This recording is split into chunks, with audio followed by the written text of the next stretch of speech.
C'est une grande opération de restauration qui se prépare à la cathédrale d'Angers. L'objectif, redonner de l'éclat au portail.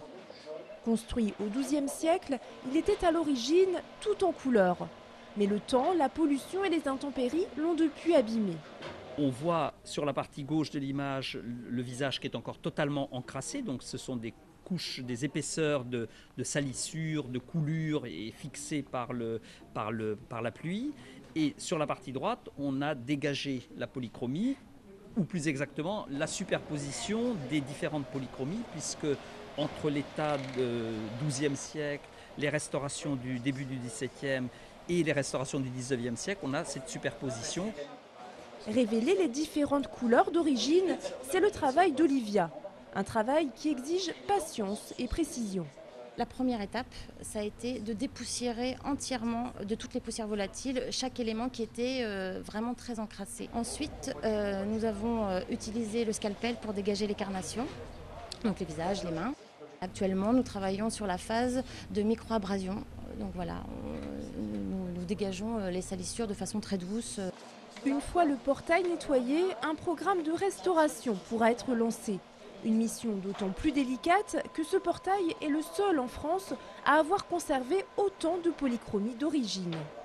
Il n'est pas question non plus de faire défaut et de remettre en couleur, le portail tel qu'il était. Donc il faut qu'on choisisse un parti de restauration.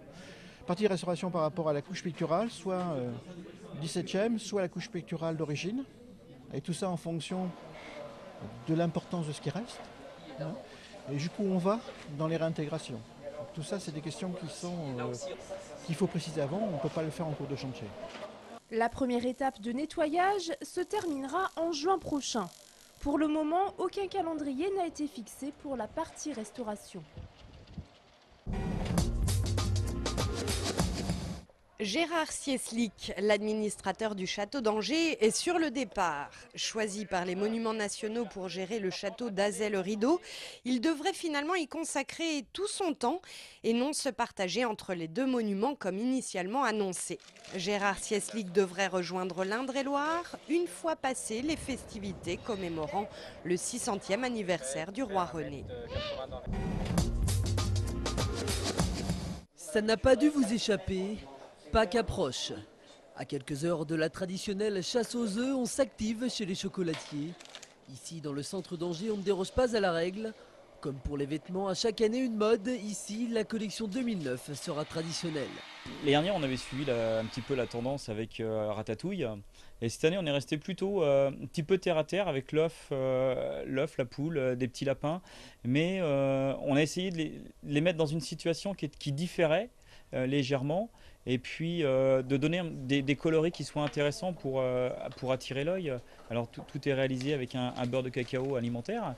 Et ce que j'aime bien dans cette façon de procéder, c'est que ça nous met de la joie et de la vie. Et puis on a besoin de couleurs, on a besoin à l'arrivée du printemps comme ça de gaieté. Pendant la période de Pâques, les ventes de chocolat représentent 50% du chiffre d'affaires de cette pâtisserie-chocolaterie contre 25% d'ordinaire. Cerise sur le gâteau, les consommateurs restent friands de chocolat, même en période de crise. Je crois que les fêtes restent marquées malgré tout, on l'a vu pour Noël, et puis Pâques se présente sous les meilleurs auspices. Jusqu'à présent, les ventes de chocolat n'ont pas diminué, donc on peut penser qu'on sera sur des chiffres qui vont être similaires à l'an dernier. Dépêchez-vous, il ne vous reste que quelques heures avant le passage des cloches, qui elles, ne semblent pas connaître la crise. Merci. C'est sur la rive droite de la Maine, au pied du théâtre Le Quai, que se sont élancés ce matin les 87 coureurs du circuit Sarthe-Pays de la Loire pour la 4e étape de la course. Sous un ciel bien plus clément que la veille, les cyclistes ont rallié Angers à Pré-en-Paille, en Mayenne. Le tracé de cette étape, longue de 180 km, était annoncé difficile, avec de nombreuses montées à négocier. C'est finalement le coureur Anthony Roux de l'équipe française des Jeux qui est arrivé en tête après 4h37 de course. Au terme de cette avant-dernière étape du circuit, David Lelay conserve son maillot jaune de leader.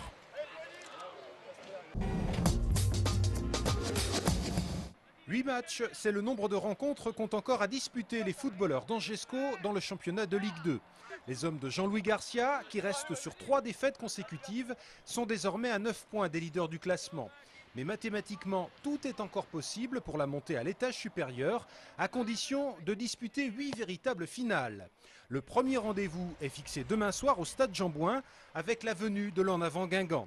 Les Bretons, actuels 12e du classement, toujours qualifiés en Coupe de France, semblent être l'équipe idéale pour se relancer et continuer à espérer. Un énorme exploit est réalisable si nous sommes capables de gagner 6 de nos 8 derniers matchs. Voilà.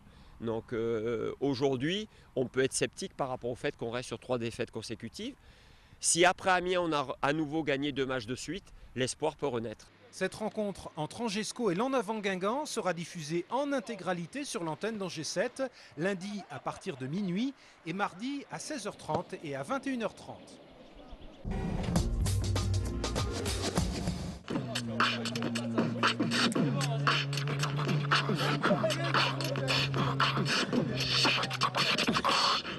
Émergence, toujours et encore, le Festival des expressions urbaines s'est installé cet après-midi dans le centre-ville d'Angers.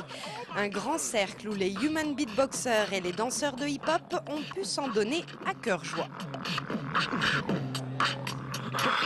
Pour moi, c'est un kiff quoi, de faire ça, d'avoir des cercles un peu partout, d'avoir les gens qui sont curieux et finalement prennent le temps de rester. Et voir finalement des artistes, des débutants, des jeunes, des enfants. Le petit qui est venu danser cet après-midi, c'était génial. Et du coup, ça fait juste énormément plaisir.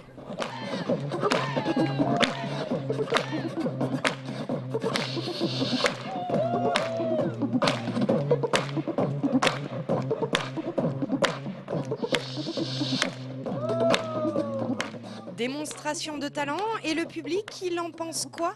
Quand on fait un tour au centre-ville, on visite le tour, le magasin, tout ce qu'on veut, et là on arrive, un petit peu de détente et voilà quoi. C'est génial, super, excellent. Mortel quoi, franchement, tout le monde vient, il danse, il y a vraiment du niveau, il y a même des tout petits qui viennent quoi, c'est vraiment... moi j'ai trouvé ça vraiment bien.